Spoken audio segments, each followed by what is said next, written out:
ભારવાડા ગામના વાડી વિસ્તારમાં 7 ખેત મજૂરો ફસાયા। ખેત મજૂરોને ફાયર બ્રિગેડના કંટ્રોલ રૂમમાં ફોન કરીને જાણકારી આપતા ફાયર વિભાગે તાત્કાલિક તમામ લોકોને બચાવવા માટે રેસ્ક્યુ ઓપરેશન હાથ ધર્યું।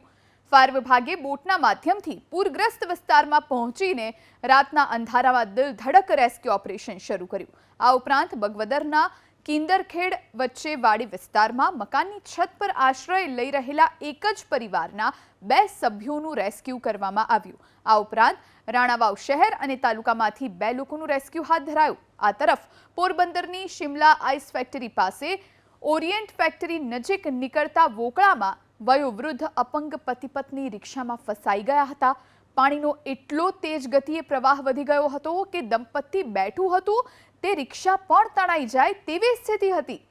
ફાયરના જવાનોએ તાત્કાલિક ત્યાં પહોંચી દંપતીને બચાવી લીધું। આખી રાત ફાયર વિભાગના જવાનોએ જીવને જોખમમાં મૂકીને વાડી વિસ્તારમાં ફસાયેલા કુલ 11 લોકોનું રેસ્ક્યુ કરી તેમનો જીવ બચાવ્યો।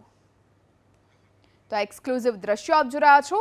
આ એવા વિસ્તારોના દ્રશ્યો છે કે જ્યાં અચાનકથી પાણીનો પ્રવાહ વધી ગયો અને જેના કારણે જે શ્રમિકો ફસાયા હતા, વયોવૃદ્ધ અપંગ દંપતી ફસાયું હતું, તેમને સારી રીતે બહાર કાઢવામાં આવ્યા છે। તેમનું રેસ્ક્યુ રાતભર કરવામાં આવ્યું અને તેમનો જીવ બચાવવામાં આવ્યો છે। રાણાવાવ શહેર અને તાલુકામાંથી 2 લોકોનું રેસ્ક્યુ હાથ ધરાયું। પોરબંદરની શિમલા આઈસ ફેક્ટરી પાસે ઓરિયન્ટ ફેક્ટરી નજીક નીકળતા વોકળામાં એક દંપતી ફસાઈ ગયું હતું રિક્ષામાં।